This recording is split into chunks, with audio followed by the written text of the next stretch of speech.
तो स्टूडेंट, तो आज हम लोग the road not taken Robert Frost के द्वारा लिखा गया इसको स्टडी करते हैं और देखते हैं कि रॉबर्ट फ्रॉस्ट कहना क्या चाहते हैं। तो चलिए इसके इंट्रोडक्टरी लाइन को पढ़ते हैं। तो फर्स्ट बताते हैं, this well non poem is about making choice. ये जो पोएम है ना, चॉइस के बारे में है कि जब हम लाइफ में ना चॉइस बनाते हैं, जब जैसे आप टेंथ कर लेंगे तो आपके बीच चॉइस करना होगा कि आपको साइंस रखना है, कॉमर्स रखना है या आर्ट रखना है। तो कहीं ना कहीं हम लाइफ में जब चॉइस करते हैं ना तो बहुत सोच समझ के करते हैं। तो उसी चॉइस के बारे में चलिए हम लोग आगे समझते हैं। And the choice that shape us, जो चॉइस करते हैं ना वो हमको शेप करता है, वो हमको उस ढंग से ढालता है। जैसे मान लीजिए कि आपका ट्वेल्थ क्लियर हो गया या टेंथ क्लियर हो गया, तो आप चाहते हैं कि ठीक है मुझे डॉक्टर बनना है, इंजीनियर बनना है। तो यदि डॉक्टर बनना होगा तो आपको बायोलॉजी स्टडी करना होगा, इंजीनियरिंग के लिए तो मैथ स्टडी करना होगा, ठीक है, फिजिक्स स्टडी करना होगा, केमिस्ट्री स्टडी करना होगा। और यदि आर्ट्स फैकल्टी में जाना है तो आपको हिस्ट्री, ये सब आपको स्टडी करना होगा। तो कहीं ना कहीं ये हमको क्या करता है, एक रास्ता दिखाता है। Robert Frost is an American poet who write simply. यह एक अमेरिकन पोइट है but insightfully about the common ordinary experience. लेकिन मजबूती से ये कहीं ना कहीं कॉमन लाइफ के ऑर्डिनरी एक्सपीरियंस के बारे में वो अपना बात रखते हैं। चलिए फर्स्ट स्टंजा में देखते हैं, बताते हैं। टू रोड डाइवर्ज इन एलूड, दो रास्ता किधर की तरफ मूर्ति है, एलोई सूट में। यहाँ पे पोइट बताना चाहते हैं कि ये जो है ना लिप्स जो है ना येलोइस कलर का हो गया है, क्योंकि ये जो सीज़न है ना ऑटम का सीज़न है, पतझड़ का सीज़न है। And the two road diverge in yellow would, और दो रास्ते उस वुड की तरफ मूव कर रही है। And sorry I could not travel both and be one traveller. बताता है कि एक ट्रेवल होने के नाते मैं तो दोनों रास्ते पे नहीं चल सकता ना, मैं तो एक ही ट्रैवलर हूँ ना। तो ये बताना चाहते राइटर कि मेरे पास दो रास्ता है, मैं किसी एक पे जा सकता हूँ। तो इसी तरह हमारे लाइफ में ना दो रास्ते होते चूज करने के लिए, और किसी एक रास्ते को हम चूज करते हैं क्या हमको करना है अपने लाइफ में। Long I stood and look down one as far as I could to where it bent in the under growth.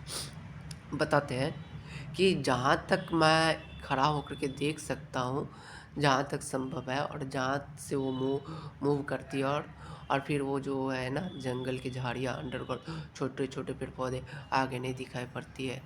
तो बताना चाहते हैं कि जहाँ तक पॉसिबल हो सकता है मैं देख पा रहा हूँ, और फिर वो आगे जा कर के क्या हो जाती है, मूव कर जाती है, और काफ़ी जंगल है वहाँ पे, पता नहीं चल रहा है।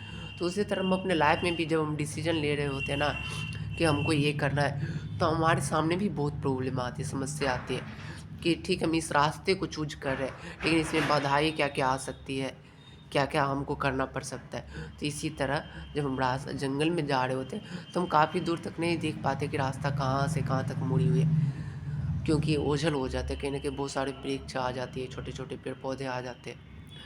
नेक्स्ट लाइन में बताते हैं, then took the other just as a fair and having perhaps the better claim. बताते टुक द अदर, चलो हम दूसरा ले लेते हैं, एक को छोड़ देते हैं, चलो दूसरा ले लेते हैं। जस्ट एज ए फेयर, जितना सुंदर पहले वाला था तो सेकंड वाला भी उतना ही सुंदर है, चलो इसी को ले लेते हैं। And having perhaps the better claim, better claim का मतलब हुआ बेटर ऑप्शन। बताता है कि शायद ये ना हमारे लिए बेटर ऑप्शन होगा। अब ऐसा होता है ना, हम अपने लाइफ में जब एक रास्ता चूज कर रहे होते हैं ना, चलो हमको इंजीनियर नहीं बनना, चलो डॉक्टर वाला रास्ता चूज कर लेते हैं। यदि एक बार नीट क्लियर हो गया तो कहीं ना कहीं रिलैक्स हो जाएंगे। तो ये बताना चाहते हैं, having perhaps the better claim, ये जो सेकंड वाला रास्ता है ना बहुत अच्छा होगा, बेटर क्लेम होगा, ठीक है, बेटर ऑप्शन होगा। Because it was grass and unwanted wear, because क्योंकि ये जो सेकंड वाला रास्ता है ना ग्रासी है, और इस पर कोई चला हुआ ही नहीं है। वांटेड वेयर का मतलब क्या होता है, कोई चला हुआ भी नहीं, इस पर कोई आदमी गया भी नहीं है। बताता है the as far as the passing there had worn them really about the same.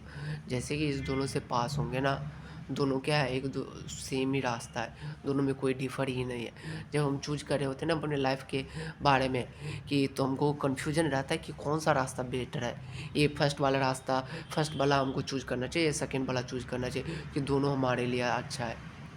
क्योंकि लाइफ का जब हम डिसीजन ले रहे होते हैं ना तो कहीं ना कहीं दो ऑप्शन ही बचता है जो हमारा बेटर ऑप्शन होता है लाइफ में डिसीजन बनाने के लिए। तो बताते हैं कि हमको क्या करना है हमारे लाइफ में, दोनों अच्छा ही है। तो बताता है कि दोनों जो रास्ता है ना सेम है, बहुत ही अच्छा है। एंड थर्ड स्टैंजा में बताता है, and both that morning equally lay and no leaves no step had trodden black.